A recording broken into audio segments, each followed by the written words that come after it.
Good morning, ladies and gentlemen. My name is Mark Spellman. I'm Managing Director at Accenture Strategy, and I'm going to be moderating the session this morning. Thank you very much indeed for coming. Welcome to Riga, and thank you particularly to our Latvian hosts for putting on this particular event. This particular session is really all about trying to think about how do we get a fully functioning digital single market, particularly thinking about the importance of digitizing European industry and enterprise.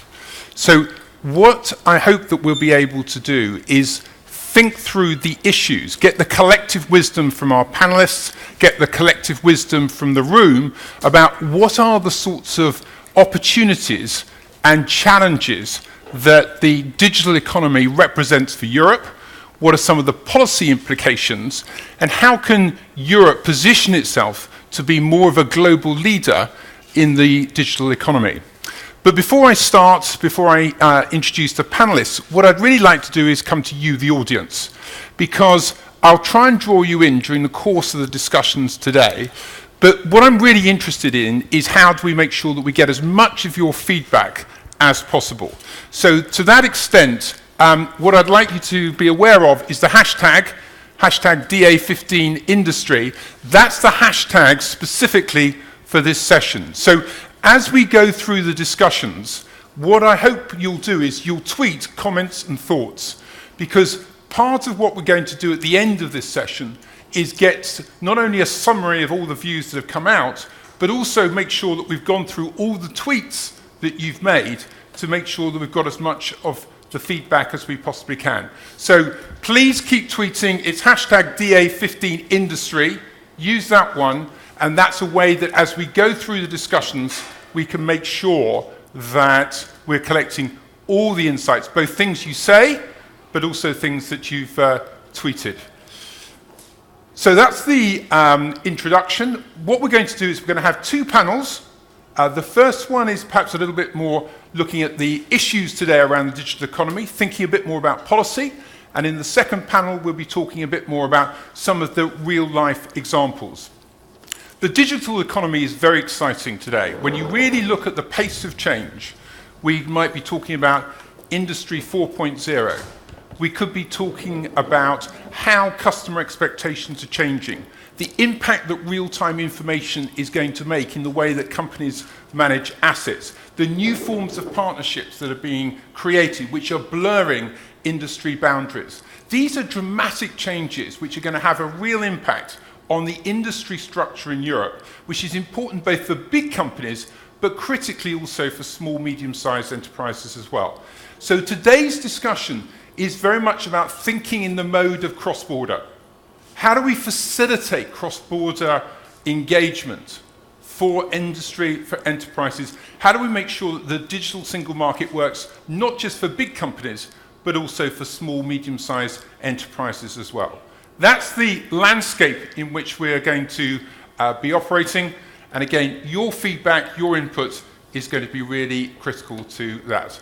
So what we're going to do is we're going to have some interventions first, some commentary on the current sort of state of play. And I'd like to start off with Wim de Walle, who is the president of iMinds from Belgium. And Wim, why don't you start off, give us a few sort of perspectives. How do you see the opportunities and challenges in Europe around the digital economy today? Thank you, Mark. I got 3 minutes, so I'll make 3 points that sum up my thoughts, or at least give an indication of some of the things that I think are important in this context. The first one has to do with the fact that Industry 4.0 and the impact of digital technology on the industry, manufacturing base that we have, the high-end manufacturing that we're proud of in Europe, is not just an issue of technology, but very much also of business models and value chain redesign.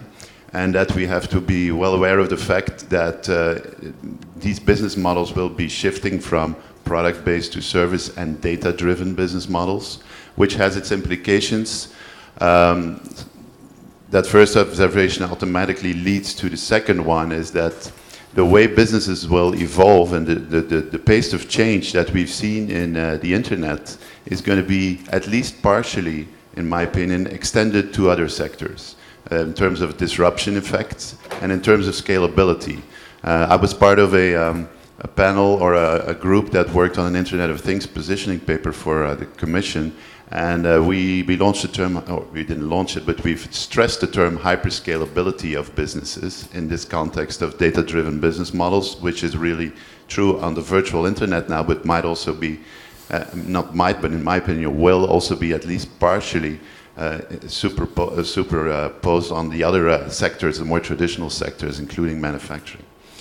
That also implies that the funding structures for those companies and rapid growth companies need to be in place in terms of venture capital or large corporations that we have many of in manufacturing, and that are global corporations who somehow in their value chain thinking also open up to support SMEs and startups that are focusing on that technology. The third point I want to make is that this is all about data, and data-driven models. In a lot of cases, the technology is important, Internet of Things, personalized manufacturing, but nevertheless, it's all about data, about your customer, about your product, about your service. And we have to relax our attitude in Europe, in my opinion, in terms of data privacy regulation, make sure that we are, not just caught by the Americans, who are much more loose in that respect, or much more let the market play much more than we do right now. We're being holier than the Pope in that area. And we have to think strategically about data assets. I want to finish by a small anecdote. When I was at university, one of my colleagues was Alain de Taille, who was the CEO of TeleAtlas. That was 30 years ago. Yes, well, he became the CEO of TeleAtlas, which was then merged with TomTom, one of the few companies that still has the independent mapping data in this world. We need to think strategically about these kind of companies, these kind of data assets, and how we're going to proceed with this whole digital revolution in manufacturing and other industries.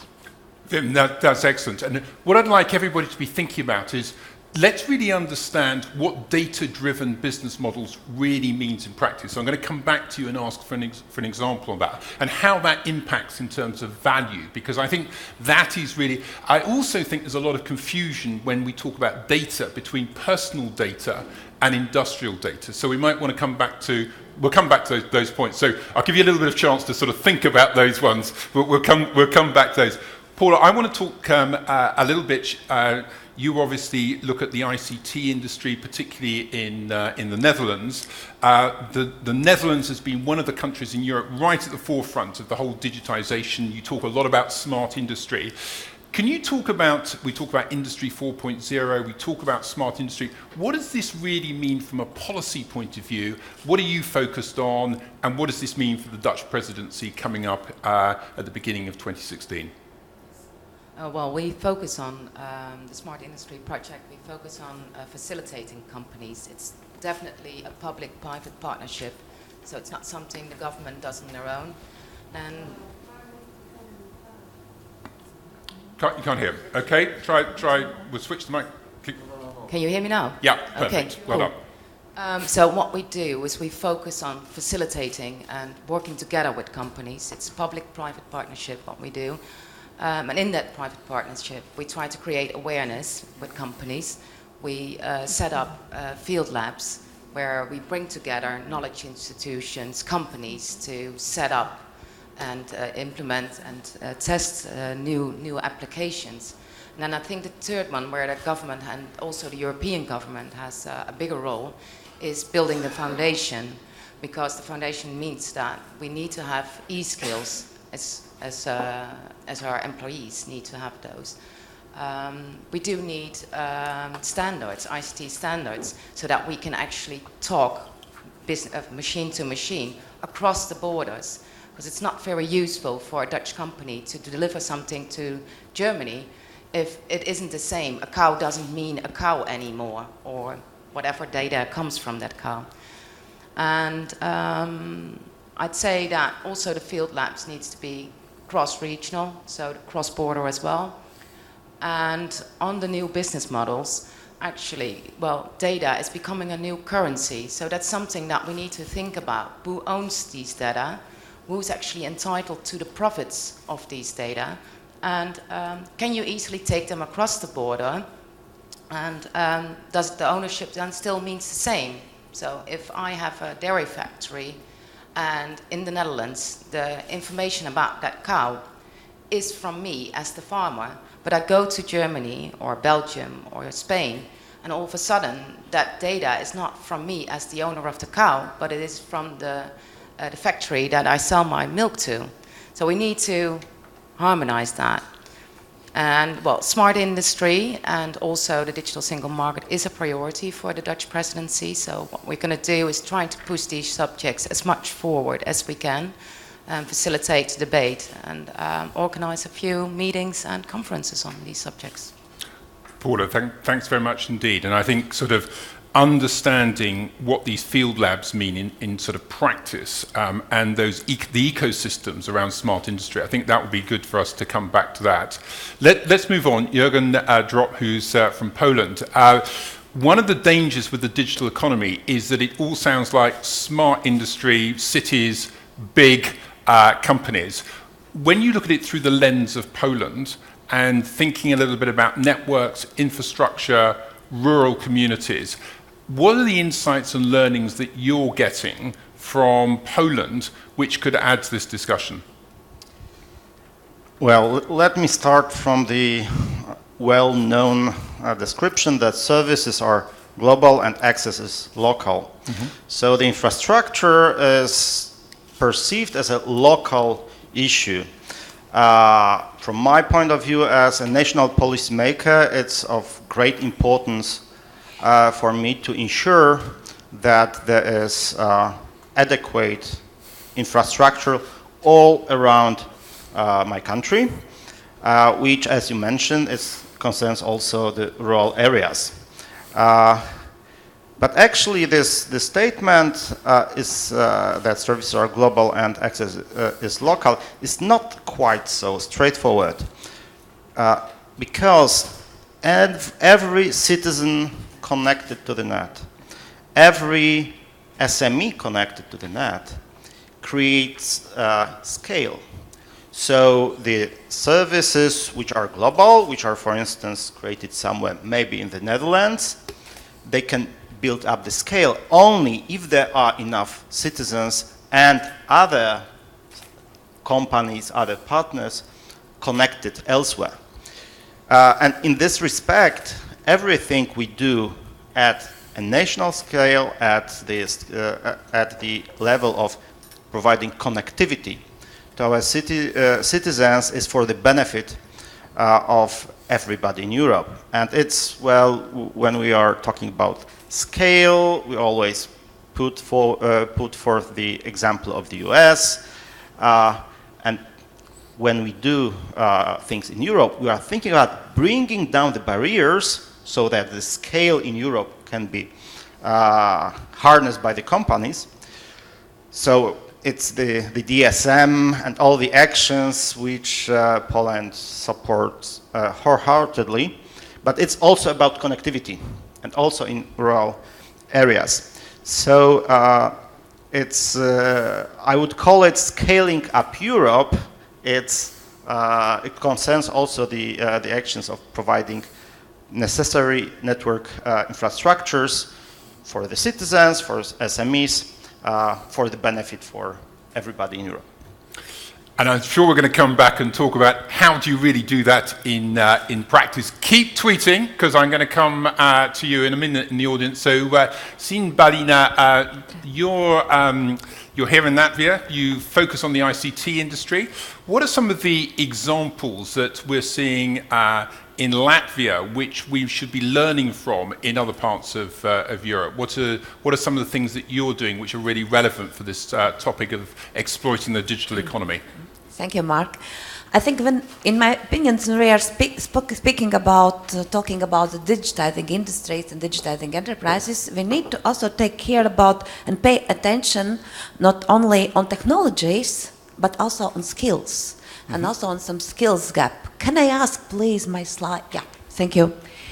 And I would like to say that we need to prepare our some necessary steps in order to preparing our workforce, to preparing our citizens in ICT skills. What we can learn from statistics, I'm a professor in econometrics, therefore I like statistics very much. And what we know is that 75% of EU citizens are regular internet users, but 47% of them do not have proper digital skills. And 90% of jobs in near future will require such skills. And what we find out in Latvia, and similar situation, I would like to say, is all over Europe, that there is digital gap between large and small enterprises. And small enterprises, they are not so active technology users. But we can see here that only 15% of small and medium enterprises have social profiles versus 51% in the group of large enterprises. And small enterprises, they are not so active in e-commerce, and they are also not so active in usage of technologies in their businesses. And then the question is what we can do. And some years ago, we find out such a statistics and find out such a situation in Latvia, and we understand that we need to do something. And our association, we initiate small enterprises awareness and e-leadership initiative, and addressing to ICT usage and skills gap between large and small enterprises. And can I ask please for the next slide? And what the figures were for Latvia, yeah. The first figures were for Europe, but then the rest were for Latvia. And during the last 2 or 3 years, now we informed and trained more than 1,500 enterprises and more than 6,000 managers and employees from micro and small enterprises. And the main idea was not to give them information, not to give them some digital skills, but to inform them and show them what will be the benefit for their businesses from usage of technologies, because sometimes they do not have time, especially micro enterprises, they do not have time even to think about this, how to reorganize their businesses, how technologies can help. And we provide we provide 16 different courses how technologies can help your businesses, how you can present your company, how you can communicate with clients, how you can use internet or social medias in some smart way, how to change business processes. And I would like to say that, yeah, it is good practice here in Latvia, and we will be happy to share our ideas also with other countries. And what is necessary is that also for the next period, till the year 2020, we are planning to develop this initiative also later.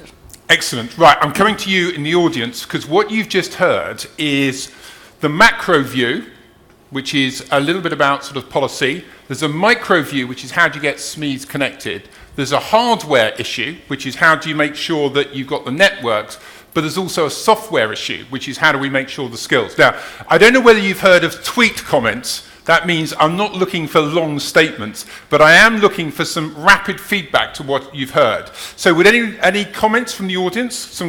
Just some quick reactions to what you've heard, because I'd like to get some audience participation, and then we'll go back to the panelists. My name is Laurent Zibel from Industry All European Trade Union, which is the Federation of Trade Unions in Manufacturing. I would have 2 comments. One on data, and you mentioned ownership of data. I'm not sure whether this is the right concept, in the sense that once you've sold data, you have no right to it, and probably the regulation should go towards what are the rights to access, to modify, to store, to exploit, etc., etc. Second point, you mentioned data privacy. It's valid for citizens. It's also valid for workers. The digitization enables supervision of workers and control in unprecedented ways. And what would be your thoughts about this? Brilliant. Okay, and any more comments? Yep. I'd certainly like to follow on from that. Jan Stahlberg from Labster, we produce virtual laboratory simulations. For us, data is definitely king. For us, we can see that data and the way that it flows around between not just consumers and businesses, but also between businesses, it will be an absolute key, not just now, but the way that we generate not just interest, but also commercial opportunities in the future. Super. Okay, so data definitely seems to be one of the key topics. Anybody else want to comment? Any other inputs this side of the room? Yep. Hello, my name is Martin Brinskov. I'm chairing the Open and Agile Smart Cities initiative. Cities are at the heart of much of what we talk about because that's where the local connectivity, the main economic activity and so on sort of converges. So I would like to hear what role cities can play, because actually they can be a driver of much of this, including combining economic and sort of public good interest. Well, I'm sure smart cities, smart transport systems, there's a lot there to go on. Any other comments at this stage that people would like to? One at the back here. Just pass the mic over. Thanks. I work for the Basque government and regional authority in the north of Spain. We are promoting Industry 4.0 because we have an old tradition in manufacture. And I went listening to the presentation of the Paula about the role of the public sector pushing this. One is to prepare the force, the workers of this new industry, but the changes of the enterprises to include the automation or new digital sector are very important, that we know more information about the experience of the Netherlands. Okay? Mm-hmm. That's great. And certainly I think some of the things you're doing around health sector in the Basque Country are particularly interesting. Okay, right, panel. That's a quick bit of reaction from the audience. Vim, it sounds to me like data-driven models is one of the top topics. So I asked you this question about, let's look at a specific example let's say in a given industry, and then what are the policy implications behind that based on some of the comments that you've heard from the audience. So let's start there. Okay, well, I'll give an example of a company, an SME company actually, that I've worked with over the last years in this particular area. It's a weaving machine company. So they sell weaving machines to primarily Southeast Asia and China, right? Mm-hmm. And it used to be very traditional business, typical B2B business, typical also of the Belgian industrial or Flemish industrial framework, mid-sized company. Now, what's happening? They started implementing digital technologies in their machines to first improve service quality, so sensor technology, Internet of Things technology. They came across quite a number of technical obstacles in terms of wireless connectivity and hostile environments. Also, how do you get data from China back or from Indonesia back to Belgium, so to speak. But ultimately, the goal if you look at the transformation of that company in that light, it's much more about capturing data from their install base of machines at their customers to actually make the link between the customer products and what they're doing for their customer and their own business model, right? So they can provide value-added services depending on season, product mix, et cetera, of their customers. So the Internet of Things technology, digital or Industry 4.0 for a company like that is moving from a model where they just sold machines and serviced those afterwards to a model where they actually constantly monitor what's happening on those machines, not just technically, but also from a business perspective. So policy implications on that are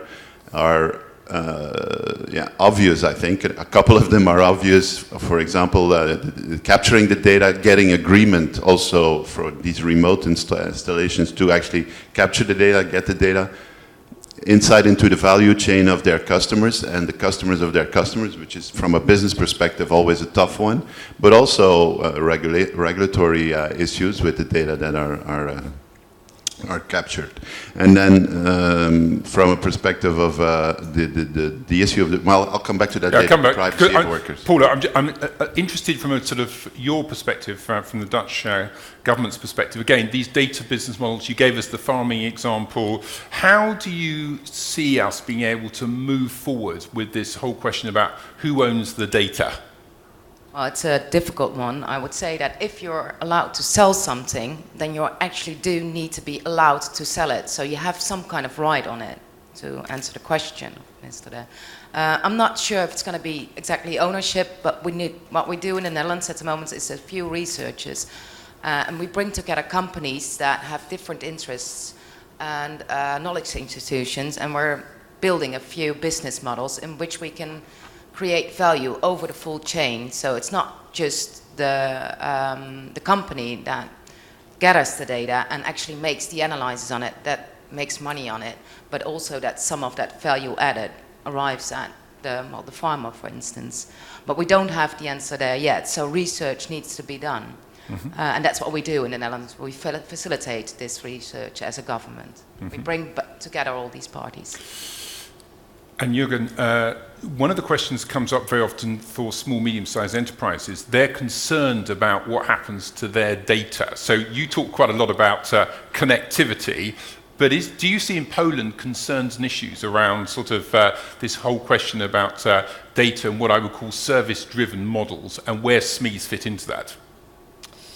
Yeah, well, I would like just to recall one event from this week, which was the meeting of the ministers responsible for a draft general data protection regulation, where we agreed about our position, and it's of paramount importance for my government, but also for all the data subjects in Poland and across Europe, to have harmonized rules, to have a coherent and up-to-date set of rules governing data protection. And I listened very carefully to our trade union representative, and I share the view that it's of paramount importance to get it right. Then it's very important for the SMEs to conduct trans-border operations, because, well, if you have a different set and outdated rules, outdated definitions, then there's a legal uncertainty. So in this respect, as far as data is concerned, we have to be careful. For instance, in Poland, we are very acutely aware of this. We have very strong NGOs, and the voice of the people caring of data protection is very well heard. And so to get everybody get their trust mm-hmm. in the operation of SMEs, it's important that it's enshrined in the principles in the law, and then we have European set of rules so that it's possible to conduct European trans-border operations, and also not markets should not be fragmented and the like. So this data protection is essential. So Joanne, are we clear enough in Europe, though, about the difference between industrial data and consumer data? So if I take Wim's example to start with, which says, I've got machines all around Europe, and basically those machines are throwing off data about the performance of the data. A good example is lifts. I could be looking at lifts in multiple buildings across Europe, they're all throwing off data. You're analysing the performance of that data, and then you're able to tell whether the lifts are performing to your benchmark standards. That's one set of data. If I live in London and I'm buying a product in Poland, and I want to buy that product, I'm giving some of my personal data, credit card, for example. Are we sharp enough and are we clear enough about the distinctions between an industrial data situation, the machine-to-machine world, and the B2C, the business-to-consumer world, and what does that mean for you, the policymaker? And the answer to your question is no, we don't have such a clear picture. And it's why we need to update the rules. The rules were crafted in 1995 in Europe. Then each country has its own implementation, and it's for Europe and for digital single market is of paramount importance to get this updated law And then the picture will be much more clear. We spent like years of negotiations. So that the answer to your question is for now not, and then it's in future if we adopt it, and I hope it will be soon, very soon. Then the picture will be clear. And well, briefly for our SMEs, it's we are a lot of startups. We have the very thriving community, and for them to expand, to build up the scale, it's this clear set of rules are important, well, essential. Right, so if you've got insights on how we crack the industry data versus consumer data issue, then again, tweet away, because we'd love to get the answers to that. See, I'm interested, going back to the Latvian example, we can look at it through the lens of data-driven business models. But one of the other key issues we keep coming back to is how do we get small, medium-sized enterprise skilled up, and you talked a lot about that, but then enabling them to be able to export and to move cross-border. Again, I'm interested in what do we need to do differently going forward in order to be able to improve that sort of situation. Thoughts on that one? Okay. What I would like to say is that, yes, of course, I would like to say that usage of technologies is one of the ways how to scale up small enterprises to medium enterprise, medium enterprise to the large one. And another one initiative what we did in Latvia, and what works very well, is we created so-called competence centers, like collaboration platform between research institutions and businesses. Yep. Businesses, they define the problems that they have and what they are interested in and where they see that there could be new products and new niche in the market, not only in Latvia, because we are a very small market. We are looking all over the Europe, all over the world. And when we look to turnover of ICT sector in Latvia, then more than 34% is export. Export of different services, export of our products. And some years ago, we were looking where we have, what is our strength in Latvia, where we have strengths in our research institutions and also strengths in our companies. And we defined something like two directions. One is natural language technologies, and my colleague Andrei Vasilyev I think he will continue tell more about this in the next panel, in the second panel. And another one is business technologies. Analysis of business technologies, and because we need to think how to run business in different way and how technologies can help to different businesses, to small businesses, to large businesses. And I think this is our Latvian way, how we think, how we can foster our economy by usage of ICT.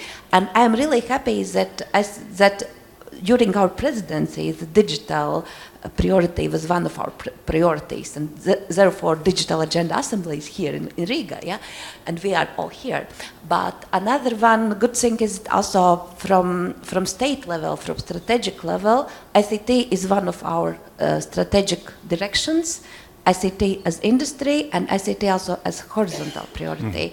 And because I would like to say that, yes, we need innovative enterprises, small startups as well as large ones, but without usage of technologies, I would like to say nowadays there is no innovations.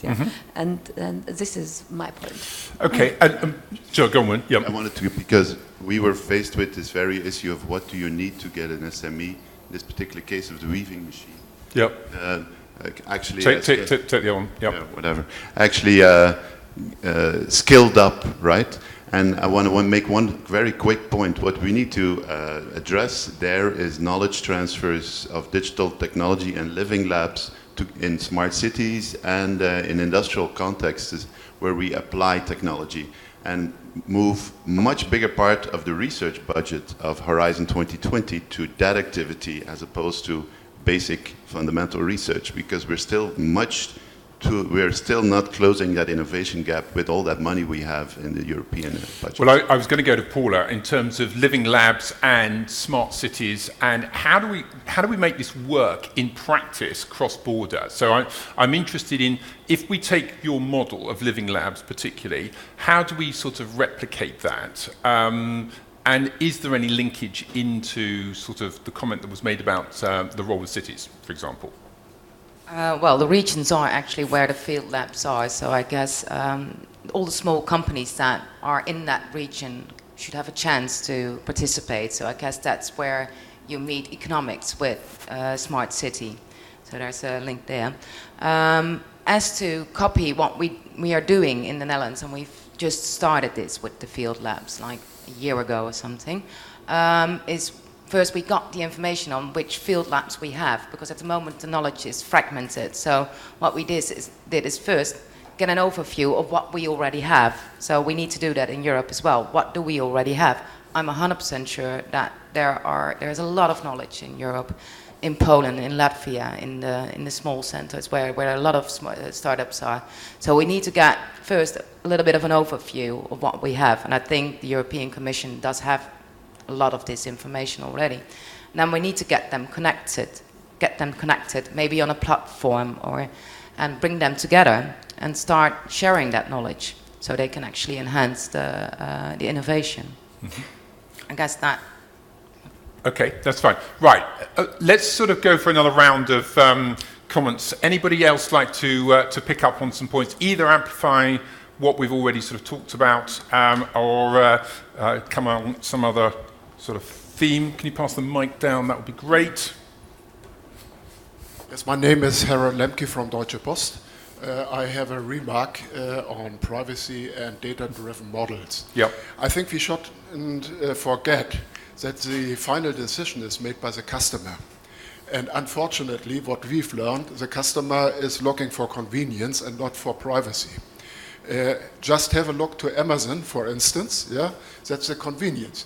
He knows me, Amazon. Yeah, he reminds my address. He reminds my credit card number. He reminds my former orders, so I can pick up my water filters from last year. Pop, pop, pop. Here it is. Yeah, and this and that. And this is a profile, which is the data-driven model behind Amazon.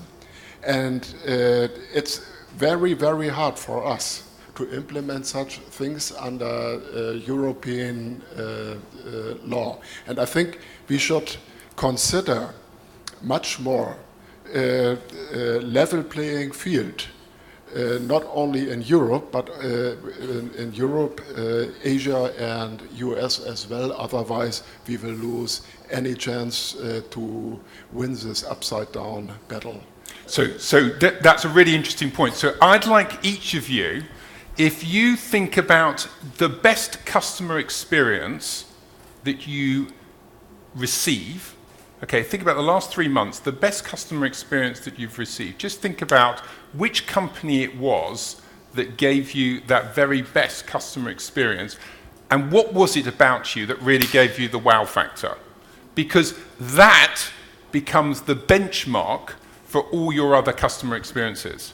And that's the really interesting thing about what's going on now. So we might sort of come around to a bit later on if we've got a bit of time and say, where is the wow in the customer experience, and then what does that mean? I'll be interested, I'm going to ask the panelists as well, what's their wow factor on the customer experience in a minute. Right, where's the mic gone? Yes, would you like to say something?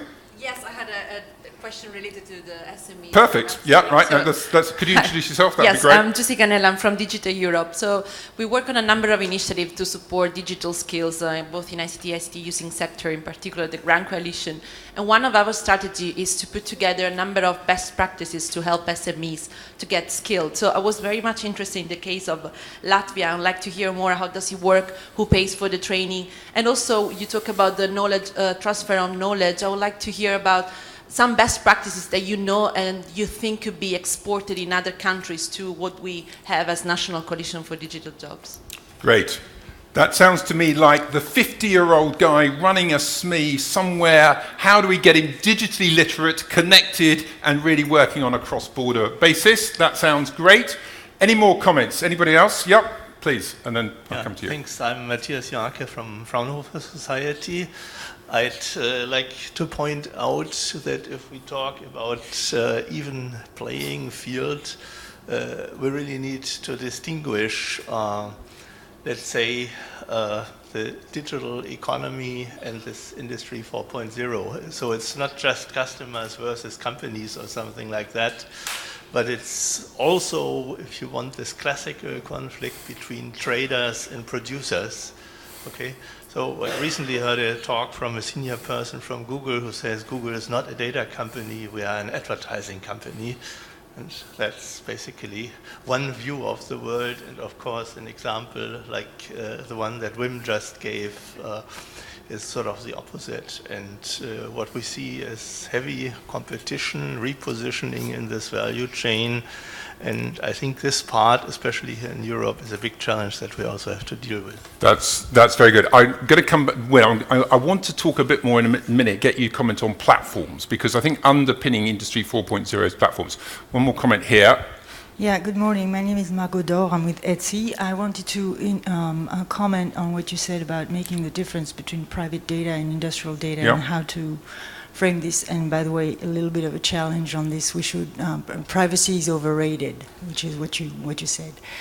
It seems to me that what the nut, which is very hard to crack, is that on the one hand, I mean, we are in Latvia, which is one of the countries which has paid the high price to know that when private life becomes a public or a political matter, chances you live in a dictatorship are pretty high. So I think on the one hand, there is a political issue when it comes to privacy of citizens and the way you deal with private data. And then on the other hand, in order to build on the economic value of industrial data, how to benefit from this knowledge sharing, etc. In the example of the sewing machines and etc. How do you make the data flow to make sure that you create value in your, so in one case I would say it's a political matter, in the other case it's an economic matter, and this is, I think as a citizen, a very big difference. Yeah, and of course the other issue behind that is we are both citizens and consumers at exactly the same time. Tony, you wanted to say a quick Tony word? Acosta from the European Commission. Just a very brief question, because also hooking up on the point which Wim made about, I mean, it's a global economy. These companies, our SMEs, are trading worldwide, and can we have from the panel some insights as well as to how some of the rest of the world is preparing about all of this phenomenon? Right, so global challenges. Hello, Andris Sekats. I'm working for Latvian Mechanical Engineering Association, but in this case I'm also representing Orgaline, the European Federation of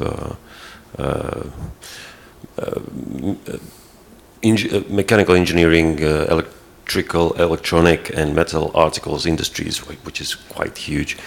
Anyway, I would like to join the representative of Fraunhofer Society. I'm not sure if we necessarily are talking about data-driven business models only, because we believe that digitization as such, this is challenging, but much of the future growth in European industry lies future competitiveness, and it's not only B2C business models. It's even more to that. It's more into B2B, even in the smaller parts of the global value chains. There were examples mentioned where the traditional business shifts to the certain service businesses, but the growth can be found also in reorganizing the traditional businesses. Yeah, there's lots of different ways that we can add value sort of in the value chain. Data can be at the customer end, it can be through the digital supply chain, there's the asset component, there's the service component. It's how it all comes together. I think we can talk about one brief comment, because I know you've already said something. Again, Laurent Zibel from Industry All European Trade Union. Two considerations. One is that digitization also leads to concentration of power and of wealth along supply chains. And this is, I think, a very great political and economic and social concern. Second, when we're talking about data, you mentioned that we are both consumers and citizens, and to follow up with the colleague of Fraunhofer, we are also producers and workers. And this is a third element that also needs to be considered. Thank you. Right. Okay, so I'm going to go to the panel, and again, keep tweeting, keep sort of sending the thoughts in. So we've had some very interesting sort of array of comments there. I'd like to just go across the panel and get some reaction. We haven't talked, but we can talk it a bit more in the second panel. We haven't talked that much about platforms, but I'd quite like to get your view, Wim, particularly on platforms, and some reactions to the comments. So, Wim, why don't we start, and if we could all have a sort of a thought which reflects on the comments that we've heard from the panel.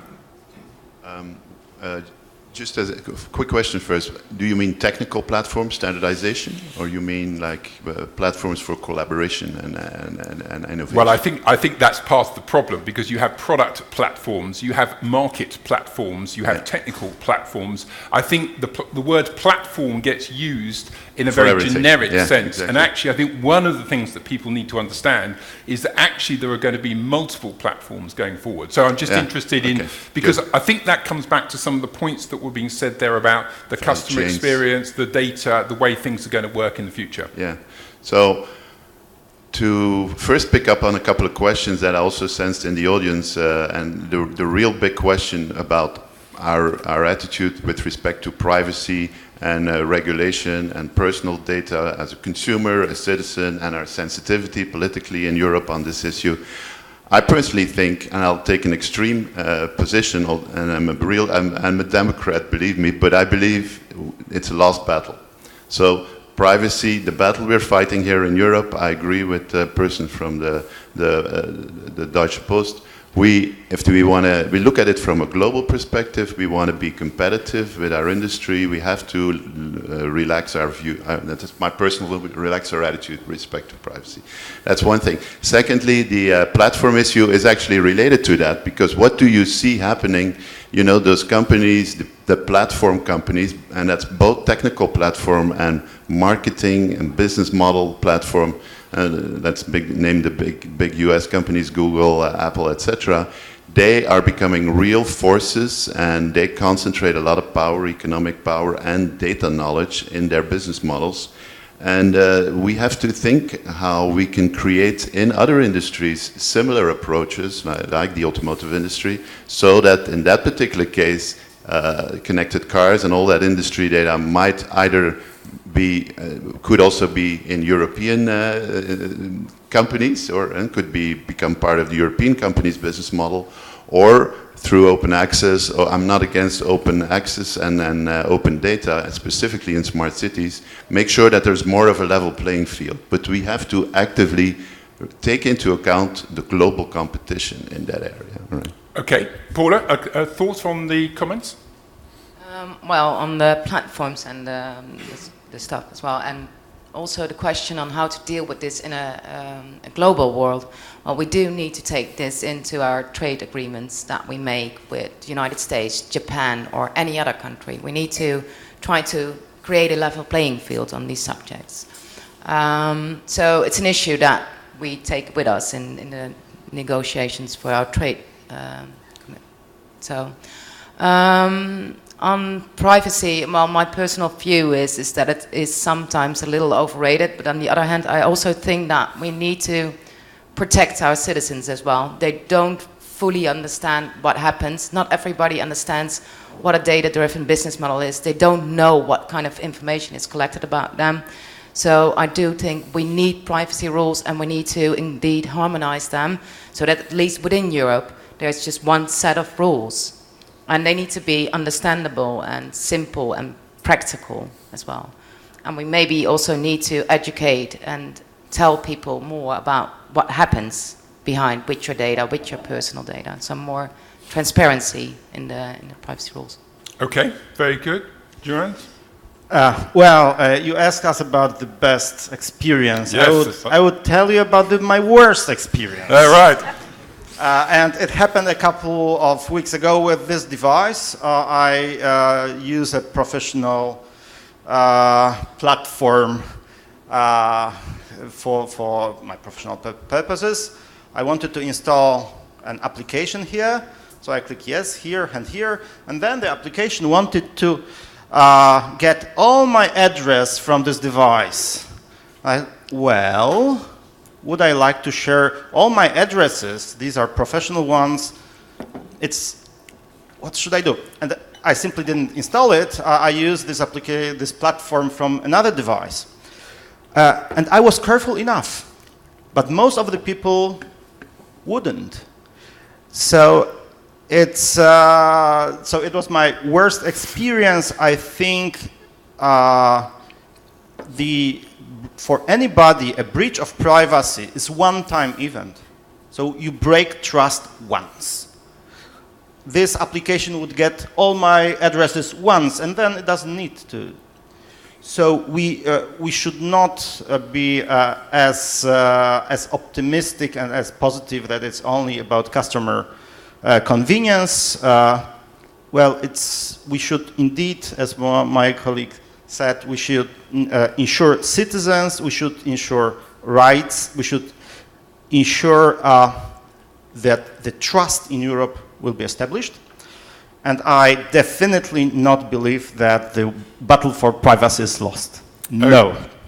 Well, the trust and confidence point, I think, is going to be an essential one, sort of going forward in a sort of in a digital world. Any sort of final reflections, Sinia? Yeah, I think yes, the trust and confidence is one of the very important points. And if we like that our citizens, our enterprises use different digital services, different digital platforms, the trust is a very important thing.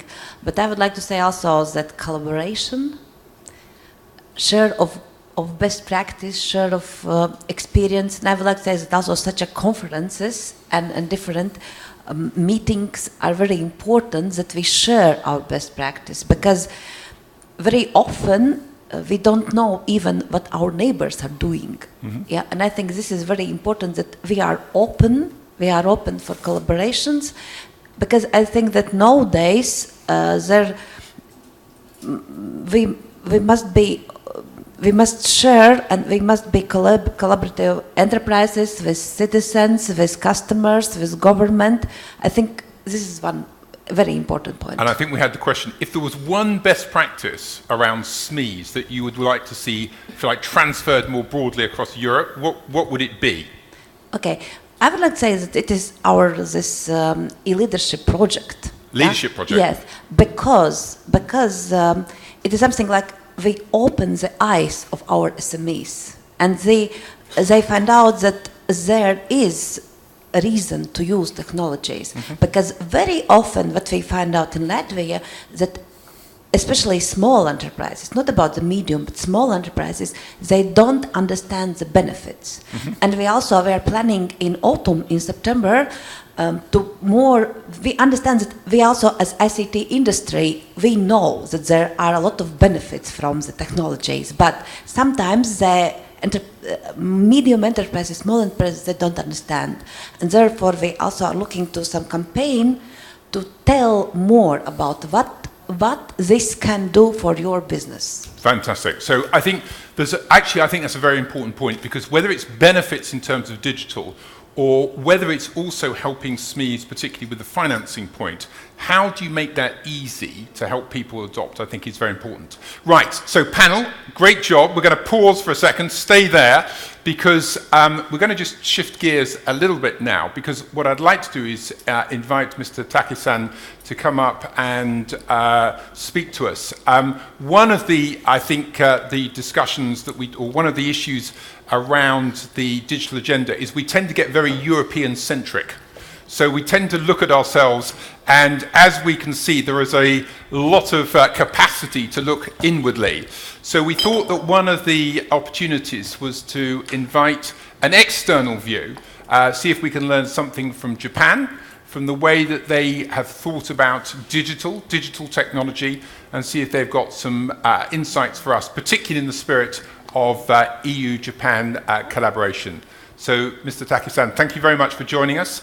And I think that's working. We'll look forward to your comments, and I will get out of the way for you so that you can speak. Okay, thank you, Mr. Chairman. Good morning, ladies and gentlemen, and distinguished partners. My name is Takei, I come from Japan, Ministry of Internal Affairs and Communications. and I'm in charge of the research and development of the ICT. Today, I would like to show you the future technology, what we are considering for the next 5 decades. And next slide, please. Today, I'd like to introduce you 3 points why we need ICT innovation and what we are researching and developing and how implement R&D. And next slide, please. First of all, why we need ICT innovation.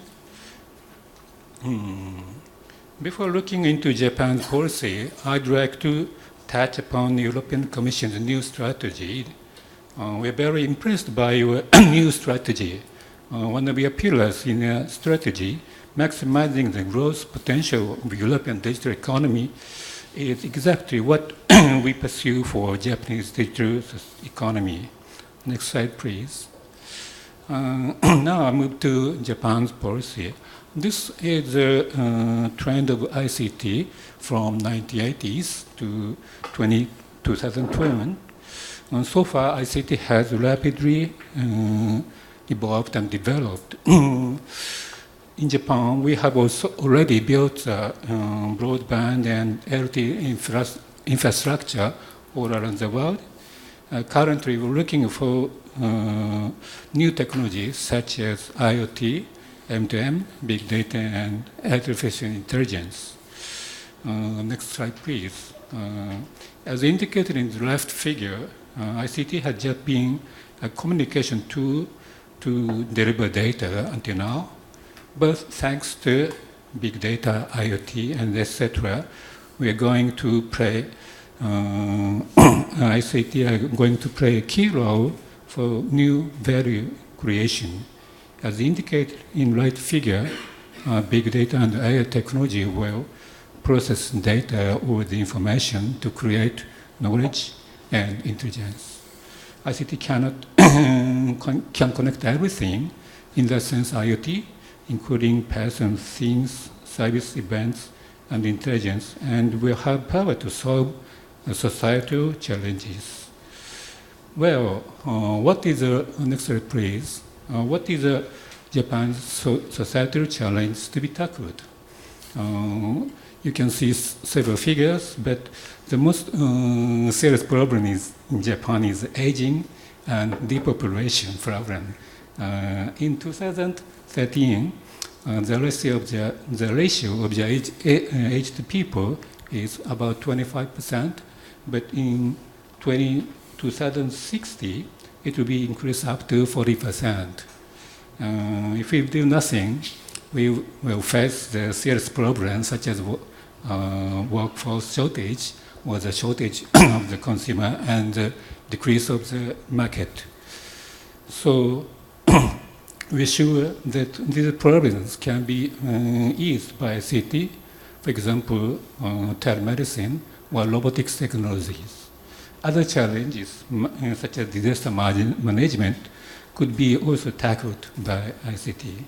Next slide, please. On the other hand, we have a new chance. In 2002, the Olympic and Paralympic Games will be held in Tokyo. In order to take advantage of this opportunity, we will invest and deploy leading technologies, and we will make Japan a showcase of a sophisticated ICT. And in that sense, we will maximize ICT potential to realize ICT society by 2020. In order to do this, we need innovation.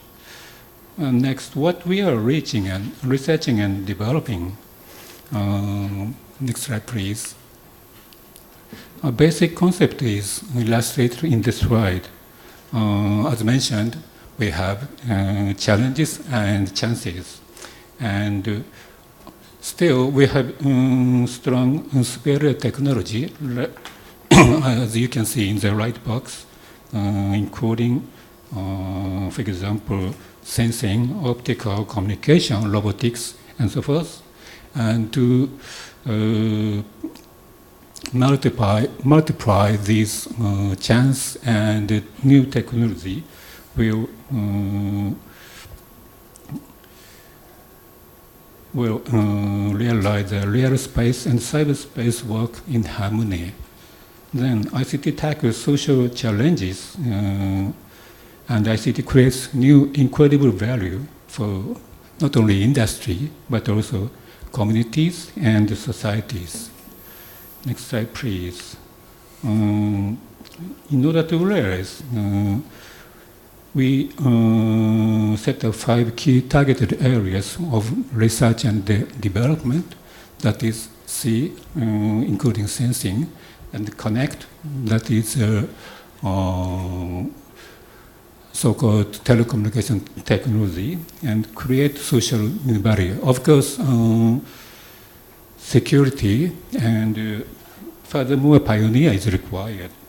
Due to time constraints, I would like to skip details of the technology, but I would like to show you several images of future society around 2030. Next slide, please. The first image of future society is an inclusive society for socially disadvantaged people, such as elderly people or the disability, by means of the robotics technology. A smart robot will communicate with aged person, assist their life and work, watch health based on sensors. Next slide, please. Next image is a society without language barrier. Especially this is serious in Japan. No, many population cannot speak English nor French. By means of advanced technology, translation, wherever you are, you can use multilingual translation system at any occasion, such as sightseeing, hospital, as well as business negotiations. Also, next slide shows the safe and secure society with Internet of Things and big data analysis. Also, those systems will optimize the social activities. Anyway, these are just examples. We really expect rich and safer society by new ICT or the cyber physics system. Then, how implement R&D? That is very difficult and important, most important things. We are now planning to realize this social ICT revolution by 2020, and we need to act actively to solve the social development. While we have our National Research Institute for the basic and fundamental research and development, it is essential to involve private sector, especially companies, and promote their activities. In order to do that, we provide test beds, 2 test beds, one for the technology experiments and the other for the social experiments. For open innovation, also international research and development collaboration is essential. Next slide, please. Regarding international collaboration, last month Japan and EU has signed a joint declaration concerning 5G, that is the next generation mobile network. Last month, in the declaration, we will continue the coordinate calls for the joint research and development with EU and Japan. And also, we will cooperate in the international standard work or the global harmonized frequency assignments. 5G, that is not only for the faster mobile system, but it includes also the basic infrastructure for the Internet of Things. And we think that is a strategic area and essential technology for the future ICT innovation. Next slide, please. Well, at the end, I would like to add a few words. Europe and Japan can cooperate not only on 5G but also on broader areas. We have world-leading excellent R&D. In addition, we share common values such as democracy, rule of law, and fundamental rights. By our cooperation, we will globally lead innovation, and we can maximize the growth potential of global digital economy. I am very much sure that our cooperation is extremely important. Anyway, thank you very much for kind attention. Thank you very much indeed. Thank you very much indeed for that. I think the visualization, particularly around healthcare, because with the aging population in Japan, the question, particularly in Asia, of congested cities, I think is going to be very important. And I think your point about language is always very relevant, particularly in Europe. So thank you very much for sharing those. Again, thank you very much to panel. Time for a coffee break. But that's no excuse not to keep tweeting as you reflect on what we've heard so far. We're going to come back, if you could come back at 11:15, so 15 minutes for coffee. Then what we're going to do is we're going to have the second panel, more different examples of what's going on in the digital economy and more opportunity to pick up on some of the themes and to add new themes to the ones that we've already discussed. So thanks very much indeed. 15-minute coffee break, back here 11:15. Thanks very much indeed.